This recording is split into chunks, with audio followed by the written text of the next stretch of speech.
I said on the first podcast of the Central Indiana Sports Report, which was about a year ago today, that we would continue to change the format as long as we could make the podcast better, and we've continued to do that over and over.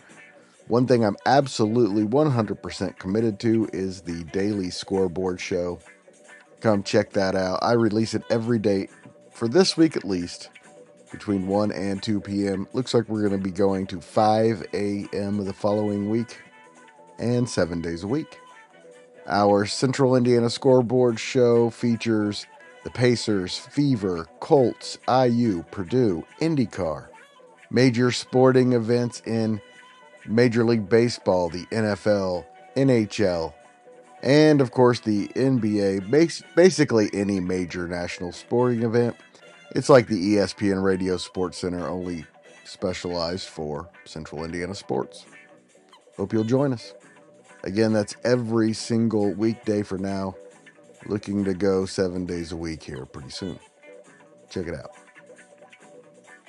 What you're listening to now is the Central Indiana Sports Report podcast number 269.2, the NBA playoffs report with John Robertson. The report is for the entire playoffs, but of course we come from a Pacers perspective. We are both Pacers fans first.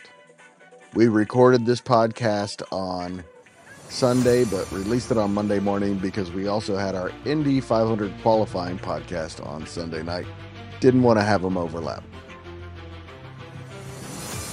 You're listening to the Central Indiana Sports Report with your host, Greg Mengelt.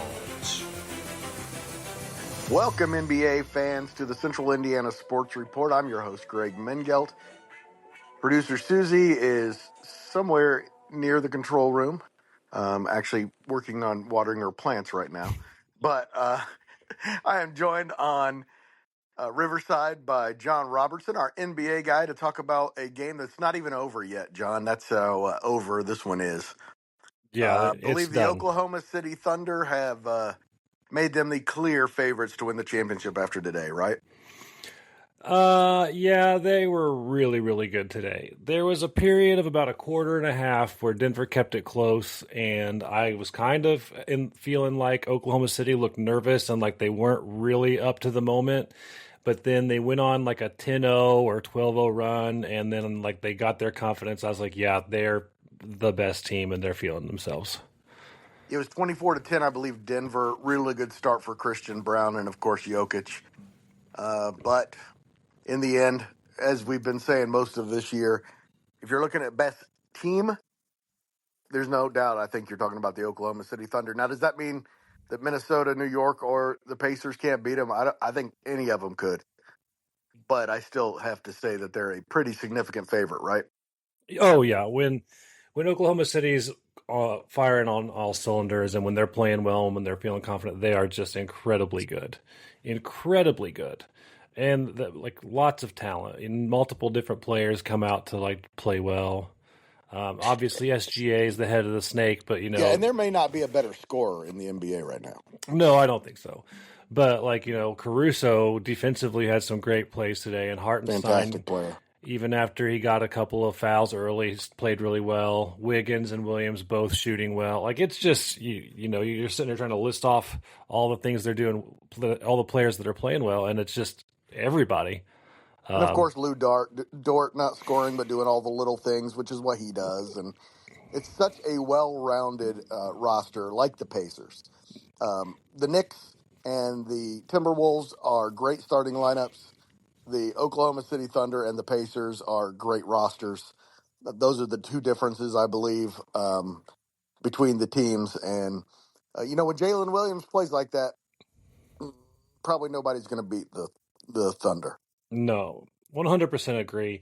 And you could see it on Jokic's face. Like he just was gassed. He was out of energy. Like the man is a great player. He's excellent, but like he just didn't have the energy to keep the whole team going. I mean, it's a big Especially dude. with Oklahoma City running guys at him. Just so many different options they have. Yeah, it's one of those things. Like, if you made me start a franchise with one player, like Jokic is going to be on that list. He's going to be in the top five probably of current NBA players. But he can't do it by himself. He just can't. Correct. Um, Absolutely. and that's And and he, they got to do something with that roster because it's just not good enough. yeah, absolutely. And it reminds me, Oklahoma City reminds me a lot of the Pacers, and they're just trying to outrun everybody. Like they're just going to run and make you tired. It's going against the philosophy of NBA playoffs in the history of the playoffs. But the Pacers and Thunder believe in 7 games. They can wear you down with 9 guys. Yeah, it's been really exciting. So I'm looking forward to the matchup of Timberwolves and Thunder. I think that's going to be a good matchup. We're going to get a small market winner coming out of the West. So And out of the East. well, hopefully out of the East. I mean, Oh, yeah, right. Okay. That's funny you say. I saw somebody on Twitter trying to argue that New York was a small market team yesterday, and I just yeah, that was market in the world. Yeah, that was basically my reaction too. It was one of those like, that's so dumb. I don't even know how to respond to what you're saying.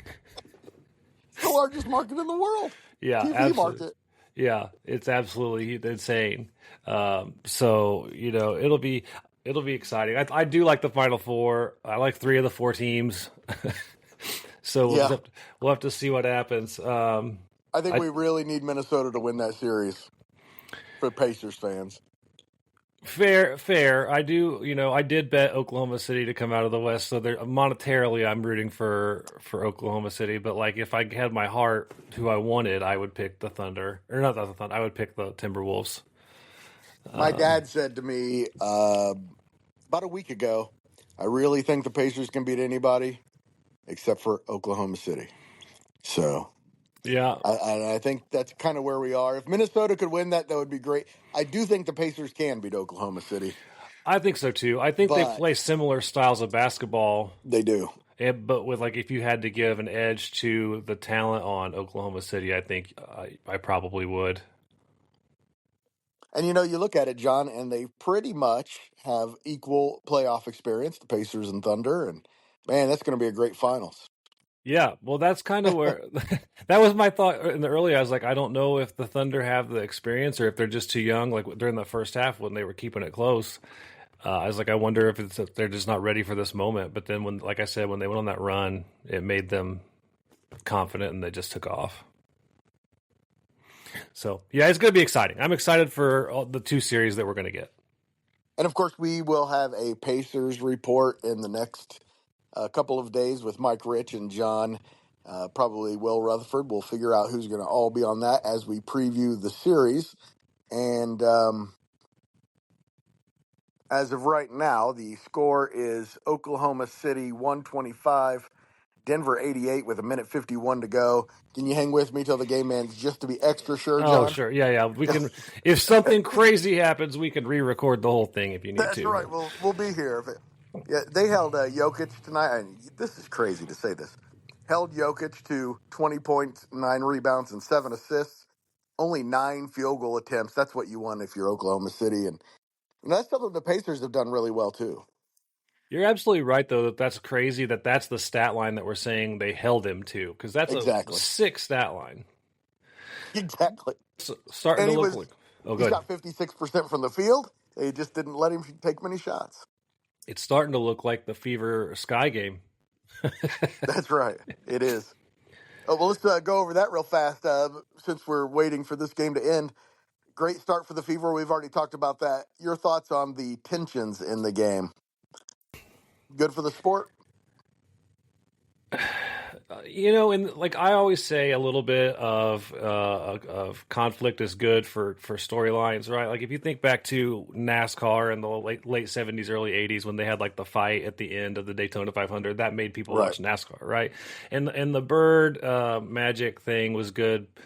In this specific case, though, it just feels different. It feels like they're making it less about basketball and competition and more about other things. If you've been if you've been on social media at all today, you've got people claiming that there was racial comments. come on. No, like it's all over social media. They're saying that there was a bunch of racial comments and the fans were terrible. And like, No, I've been in that arena 200 times and I've never heard anything like that. It's ridiculous. yeah, I think that, some people want to fall back on that to take away from the shine that the Fever have right now. And it's sad. Like, obviously, I'm against all that stuff. I don't want to hear people being racist. I don't want, we need to be good examples of fans for everyone. And we right? are. Like, I truly are. We are. We root for the whole team. We cheer for everybody. And I'm not going to say that there aren't people with bad intentions that like follow Caitlin Clark and are Caitlin Clark fans and use her as like a tool in their thing. But like putting the shine on that and focus on that takes away from the sport. And so that in this specific case, to answer your question, I think it's bad for the WNBA as a whole. But well, let's talk about let's keep it about basketball. Yeah, let's keep it about basketball. And then I think it's a good thing. Yeah, well, and the I think Thunder. Anytime there's conflict, it's good. I love it in these playoff series when the teams really dislike each other. I love that. And there's not enough of that in the WNBA right now, but it looks like it's heading in that direction. It does. But let's talk about the Knicks and Pacers going. That's a conflict that I'm looking forward to. Yes, it is. I sure hope so. These Knicks players are awfully nice guys. That's the problem. Back in the 90s, they were complete jerks and easy to root against. Yeah, and I kind of like this group of guys. I don't like the way Brunson plays necessarily, but if you don't admire his heart and grit and skill, I don't know what's wrong with you.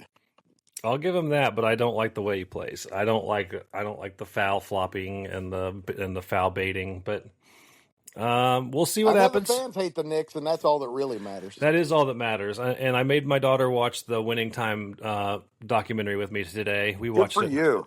I didn't. She was interested. I didn't have to really force her, but I said, "Hey, come here. You're watching this." How many times have you seen it, Susie? 2 minutes. 2 minutes. More. I think once. She could probably act it out for us. There you go. She probably enjoyed it the first time, and now whenever I don't have anything on, I just kind of turn it on. So I've probably seen it 15 to 20 times. That was my era of Pacers basketball. And by the way, we do have a final score in that game, 125-93, a 32-point win for the Thunder. That is what cemented me. Well, I grew up real fast. I want to tell this story. I grew up a Pacers fan in an era where no one was a Pacers fan. Even my classmates were all Lakers, Celtics, Bulls, even a couple Hawks because of Dominique Wilkins. No one was a Pacers fan but me and a couple of my friends, and Mike Rich being one of those, who has been a Pacers fan from the beginning. So when they started winning in 94, man, and beating the Celtics and Lakers and Bulls, man, did that feel good. Oh, sure. And then you had all the people that said, "Oh, I've always been a Pacers fan." I remember this. I was in middle school at the time. Everybody was like, "Oh, I've always been a Pacers fan." I'm like, "No, you haven't." They were everybody's second favorite team. Sure. That was the way it kind of was. And when you went to a Pacers-Celtics game, it was 85% Celtics fans. And when you went to a Lakers-Pacers game, it was 50% Lakers fans. And you went to a Pacers and Bulls game in the Jordan era, it was 75%. But that started to end right there in 94, and it's never happened again. Yeah, it's great. I really love the atmosphere in Indy. I love the way the Pacers are going. I love the way the Fever's going. I saw the Fever went out to Indianapolis Motor Speedway today, and I was happy to see that they're supporting that. I want to see Aaliyah Boston in the 2-seater going around the track. That's what I want to see happen. But yeah, like what a great place to live in the month of May. Indy culture is really great in May. You're absolutely right. But the basketball, I mean, I'm not a huge Colts fan, so I know that there people love it, but I do think Indy sports is growing a culture and it's good. Especially if you include Purdue and IU and into that, then it's pretty much all year round. What a great place to live if you're a sports fan. And of course we know, no matter what, it is the greatest place in the world to live. Why would you live in Ohio when you got Indiana right next to you? Or why would you live in Illinois when you got Kentucky? Indiana? Yeah. Yeah. There are people who live right over the bridge who all they would have to do is move 2 miles north, and they'd live in the greatest place on earth instead of Kentucky. Well, before we bounce out of here, let's get your predictions on the 2 series, and I'll give you mine. So, what do you think for Wolves Thunder series starts when? Thunder and 5. Tuesday. Thunder and 5. Thunder and 5. I'll take Thunder and 6. And Pacers and 5. Yeah, I'm Pacers in 6. I think they're both going to 6. I think very well the Timberwolves, the finals could very well be the Timberwolves and Knicks. I'm not saying that it's going to be not close. I just have a feeling. I think those two teams. Well, I think it's a mismatch in basketball IQ in the West. The Thunder's just so much smarter, takes such better shots, makes such better decisions than the Timberwolves. And in the East, I think the Pacers know how to win it down the stretch, and I think they're going to win close games down the stretch. Yeah, I just think they're going to drop the first 2 in New York. Whoa. I think they're going to have to fight back from 0-2. I don't see any way they lose the first 2. Okay. All right. Thanks, John, for your time. I think they're definitely going to win one of the first 2. I hope I'm right and you're wrong. The opposite of what we've been recently, because I really thought they were going to lose to Milwaukee and Cleveland. So I've been wrong so far. Hopefully, I'm not wrong this time. Well, we'll see what happens. It's going to be fun to watch no matter what. It is. Thanks so much. Can't wait to continue this summer talking Pacers and Fever with you, John. I'll be here.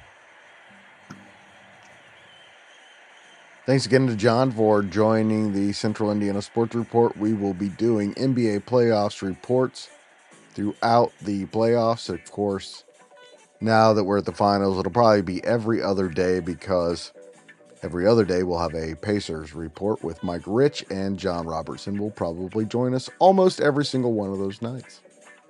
Mike Rich will join us when he can. Of course, he's a very busy man who travels much for his profession.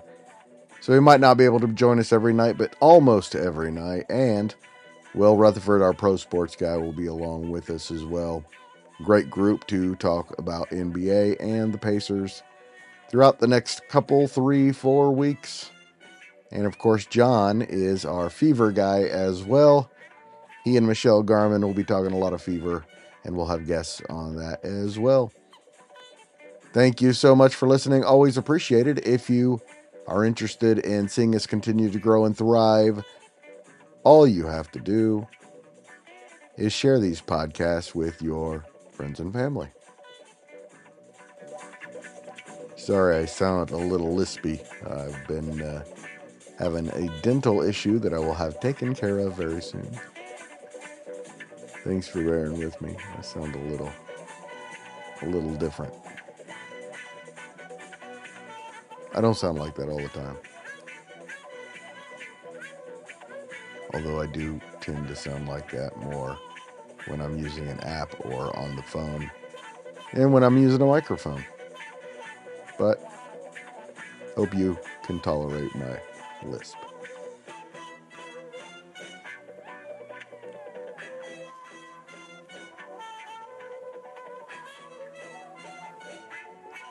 Central Indiana Sports Report is a product of ITG Media, and I love Susie.